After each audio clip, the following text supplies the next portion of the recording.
Yo, what's going on, everybody? Welcome in the Vikings Now by Chat Sports. My name is Patrick Siepman, and we got a bombshell report coming in this morning from Tom Pelissero as he tweeted out, with Jordan Addison suspended and multiple injuries, the Vikings are seriously exploring veteran wide receivers in the trade market.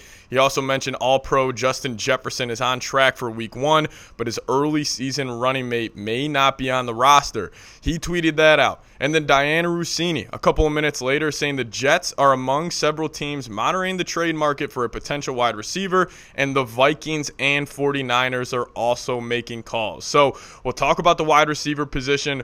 We'll talk about who this could be, because I think there are some big fish out there, like a Tyreek Hill, like a Terry McLaurin, that maybe the Vikings could just dip their toes in those waters. But also there are some other guys out there like an Alec Pierce, a Jacoby Myers, then Minnesota's very own Adam Thielen. So we'll talk about all that on today's show, but make sure you guys hit that subscribe button, because when we get a report like this, especially from Tom Pelissero, he's not just putting it out there. This is not for clicks. He is seriously hearing something on the trade front for the Minnesota Vikings. So if we get any more updates, if they make a move, we will make a video for you guys ASAP. So hit that subscribe button today. Just got into the Chat Sports studios and had to sit down and chop it up with you guys, talking about this bombshell report. So hit that subscribe button. Once you guys are subbed, just give me a skull down below in the comments section. All right, so a couple of things I want to talk about. Number one, the first question I had was, how aggressive will Kwesi Adofo-Mensah be?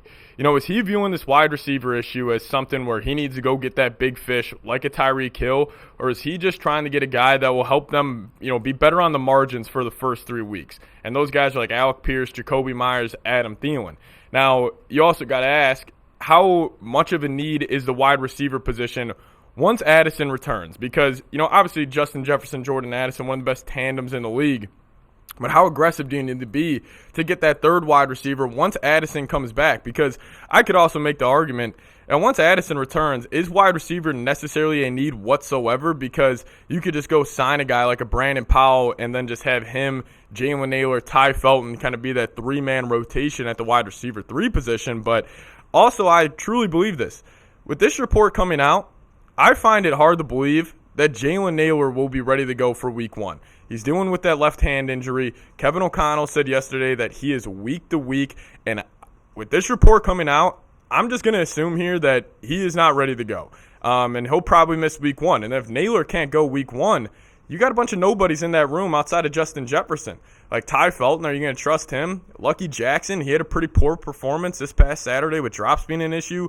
Jayshon Jones, Tim Jones, you don't love the options there. So it kind of makes sense that the Vikings are going to be exploring the trade market.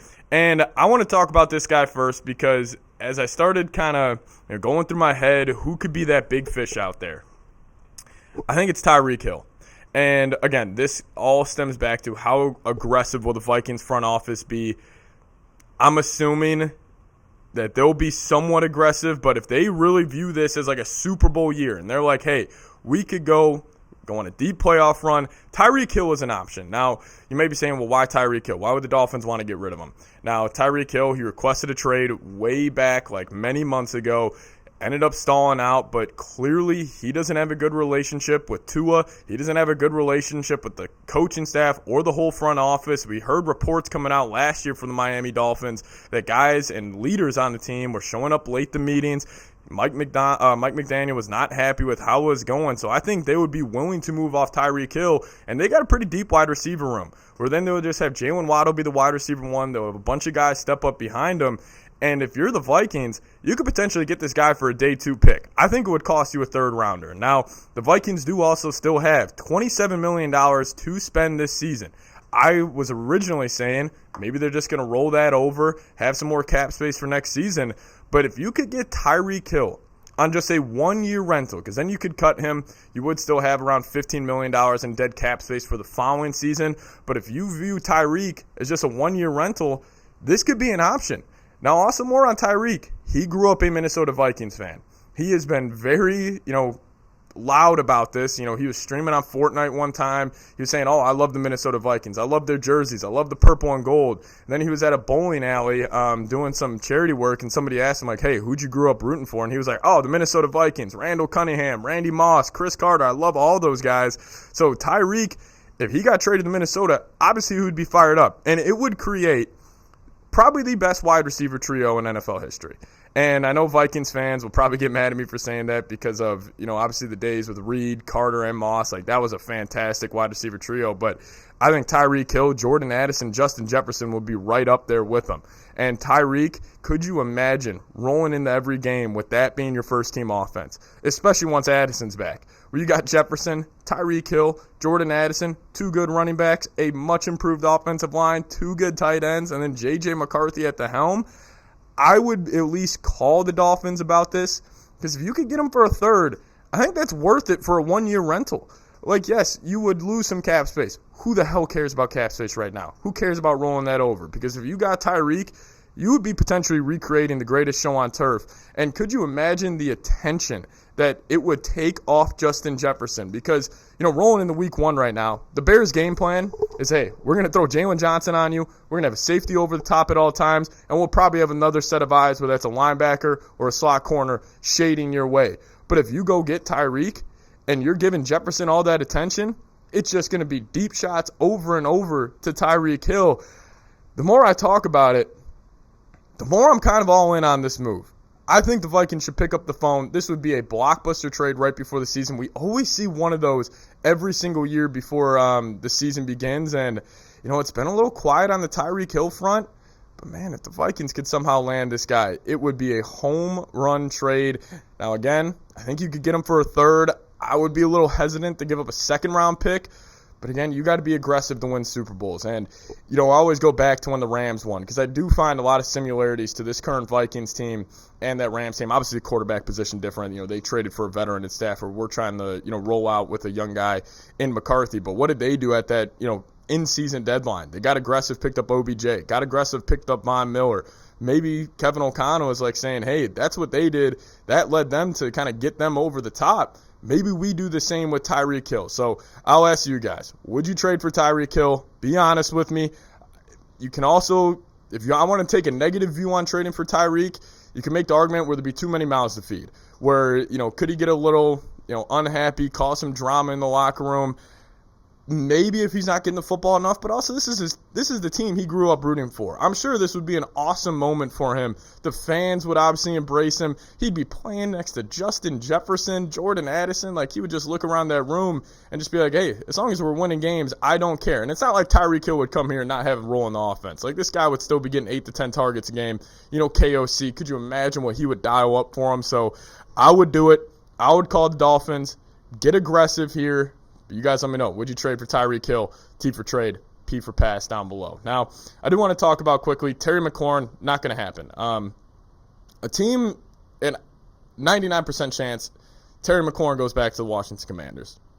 But if he is traded, that team trading for him is going to give him a massive deal. And the Vikings just wouldn't do that. So I think Terry McLaurin has no chance. So that's a difference between him and Tyreek, where Tyreek would just be a 1-year rental where you're not looking to pay him after. It would just be like, hey, you're coming here for 1 year. If we go do big things, potentially make the Super Bowl or go on an NFC Championship run, then maybe we would consider bringing you back. So Tyreek would just be a rental, but Terry McLaurin, really no chance there. But a guy where if you're not going like big fish hunting, if you're not trying to get a Tyreek, remember this name, Alec Pierce, receiver for the Indianapolis Colts. Now, the Colts just named Daniel Jones their starting quarterback yesterday. We obviously know DJ, not a good deep ball thrower. And Alec Pierce is one of the best deep threats in the National Football League. This guy averaged 22 yards per catch this past season. He is a great 50-50 ball catcher. Like, he'll just go up over the top and start mossing MFers, and he is that talented. I think he is one of the most underrated, just pure receivers in the National Football League, and he's been kind of just hidden in Indianapolis. So watch out for him. We obviously know, with Anthony Richardson not wanting to be there anymore, maybe the Vikings could get their backup quarterback and another wide receiver in the same trade. Who knows? Alec Pierce, Anthony Richardson for a 4th-round pick, and Sam Howell. Who says no to that? But Alec Pierce is another guy to keep your eyes out on. And then also Jacoby Myers of the Las Vegas Raiders. Now, I don't think the Raiders would be willing to move off him, considering he is their guy in that wide receiver room. And plus, he wants to get a contract extension, so maybe the Vikings offer a 3rd-round pick, but then they wouldn't want to play him. So I don't really think Myers makes too much sense there, but Pierce definitely does because, yes, he is set to be a free agent this upcoming season, but you could still view him as more of a rental. Like, you would probably give up a third-round pick. He would be a high-end wide receiver 3, probably the best wide receiver 3 in the National Football League if you landed him. And he could be a hell of a wide receiver 2 next to Justin Jefferson. I mean, if they landed Pierce, I could see, him week 1 going for 80 yards and a TUD potentially, just because of the looks he is going to get. Now, I do want to close today's show talking about Minnesota's very own Adam Thielen. The Panthers have made it clear that they are not interested in trading Thielen, and that makes sense. He's great for that locker room. He's great with just being a leader and a mentor for those young cats in that room. And yes, it would be like it would be a movie script to bring back Adam Thielen. Oh, the Vikings are finally good. They're contending for championships. You had this guy who was just a fan favorite. He comes back. He'll step up, be wide receiver 2 with Jefferson again. Then once Addison's back, he'll be the wide receiver 3. Like, it makes a lot of sense, but I just can't see it happening. Honestly, and I'm not just saying this, the guy I think that is most likely, if they are going to make a trade, a massive trade, it's Tyreek. There has been so much smoke around the Dolphins wanting to move off him. And now with the Vikings getting aggressive, he grew up a Vikings fan. You could create the greatest show on turf with these guys, and that's what you need to do to win Super Bowls. Because the goal here, and there's some pressure to win playoff games this upcoming season. The goal here is not just to make the playoffs anymore in Minnesota. We have already set that standard. We could be a dominant regular season team, but how do you get over the top in the playoffs?